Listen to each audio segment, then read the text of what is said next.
Why did you decide to look into exosomes? We spent a long time deciding what our next product was going to be, but we wanted a product that would make what we have already work better. So we wanted something that would work with the copper peptides because we know what it can do. We've seen the result. I've been using it for 5 years, over 5 years, and I have hundreds of customers, thousands of customers writing and talking about it. So it works, but what can make it work better? Maybe if it's not working as well, is there a reason? And it comes down to people who are almost 70, like me. Your stem cells, as Jordan said, become exhausted. They're tired. They do not work the same way. So you may be sending that powerful message, that signal from GHK-Cu, but it may not be reading. And I mean, it can read it, but it cannot do what it did with the exhausted stem cell. And I feel that. I understand that there's so many things I have to do now because of the changes. So that is why we decided that exosomes were the absolute next product for our line. And they work so well together. We didn't want to just come up with something else. We wanted something that would make sense with the products that we've developed. Everyone, like, pause for a second, go to YouTube and check out Debbi's skin, because you're almost 70. It's unreal. And you're like the poster child of beautiful skin. And I just want to do whatever you're doing. That's why in our last episode, I was like, okay, let's fess up. Like, what else are you doing? I want to know everything that's going on in your day. I see your point too. As we're aging, our skin also changes. What worked for us before may not work so much anymore. Exactly. And this is where I think that you're going towards with the exosomes, is right to create the terrain in order to take whatever it is that you're putting on your skin. Exactly. Exactly. Better. Is that just lighting up those tired stem? I'm imagining them going dark and then just lighting up because of the exosomes. Just try to visualize that. And it definitely can tell you from personal experience, because I had my surgery in November. I've not had any facials, I have done nothing to my face except use the copper peptides and the exosomes. I mean, I haven't even had a basic facial. They've saved me. Speaking of scars, okay, so when I first met you and started using your products, I started using them with the second hip surgery. But I was instructed by my regenerative medicine doctor, go get GHK-Cu. So I was so happy when I met you. I was like, I need this stuff.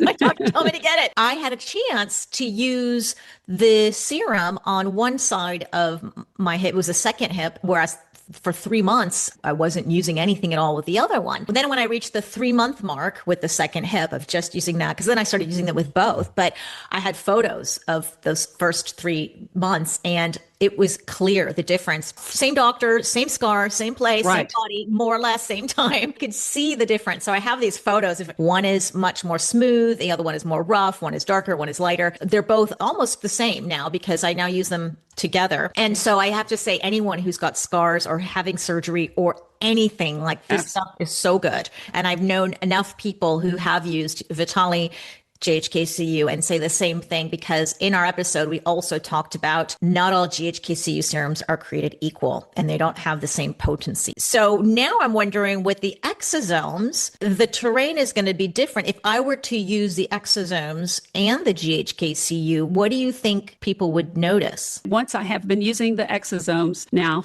the Vita, for about 5 months. But what I noticed is that there was a plumpness to my skin. I mean, I had so many benefits from the GHK-Cu, but I don't think it got to do as much as it could because of my age and stress. It's not just age. There's a lot of stress. There's medications. There's a lot of things that affect the health and the vitality of your stem cells. You know who you are. If you need that kind of help, this would work with almost anything that you're using. But I found that I definitely felt smoother, more plump skin, feel it, and it's better. So I think it enhances. I need them both. I wouldn't do without my copper peptides because they have very specific things.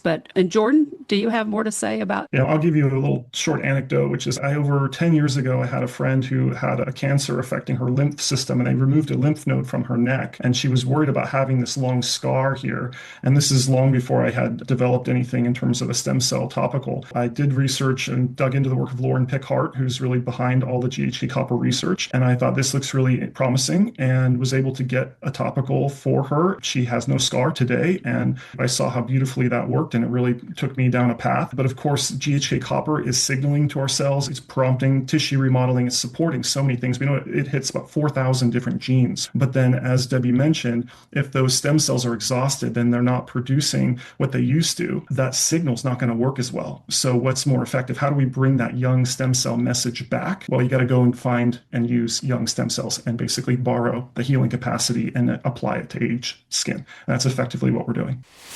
Where are you getting your exosomes from? Yeah, I actually I've grown all different kinds of stem cells from different sources. Initially, I was using adipose tissue because people are getting liposuction done every day and you could get a hold of fat very easily. But of course, people who are doing liposuction are not necessarily the healthiest or the youngest, right? Same with bone marrow. Whereas a lot of folks are saving the umbilical cord and a lot of folks are not. They're throwing it away, right? And so inside the umbilical cord is something called Wharton's jelly, and you can isolate some mesenchymal stem cells from that and ethical way and an almost surgical way that's pretty pristine. And so that's the cell source of choice, in my opinion. It's something that has got no age to it, right? So if you're looking at a mesenchymal stem cell source, you want the youngest possible that's pristine and hasn't had any environmental impacts.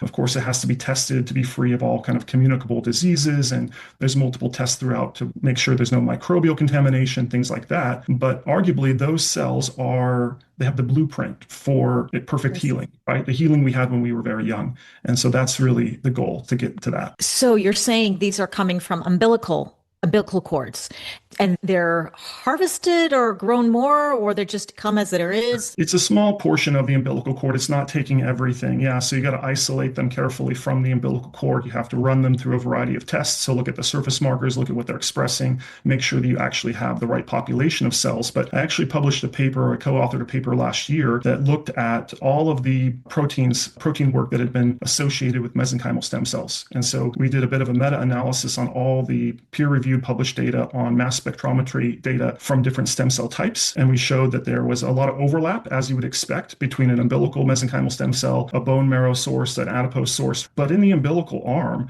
there is a couple thousand proteins that were unique to the umbilical versus adipose and bone marrow. And we believe that it's in that bucket the difference lies, right? We experience it as aging, but the reality is it's a shift over time in gene expression. I would agree with you 100%. The umbilical cord is the youngest stem cells. And if you were to take it out of the fat tissue of somebody who's unhealthy and inflamed, right? We know inflammation and fat cells go together. Yeah, we don't really want that. And we understand also that if you were to do, say, stem cell injections, you don't want old aged cells. You want the youngest that you can possibly get. And so getting it from the umbilical cord makes perfect sense. I guess you can't get younger than that, right?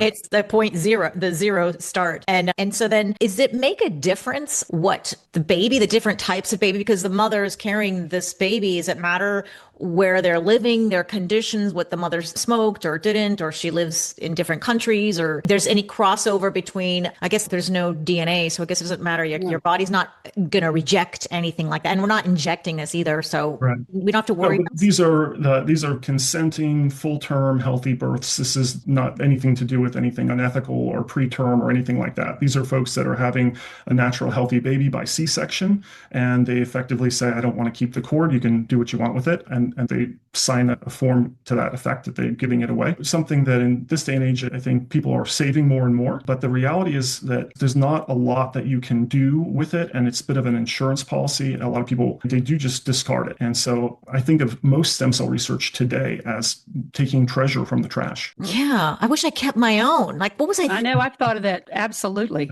Nobody talked to me about this back then. Like, I tell my kids if they ever have children, like, save those umbilical cords.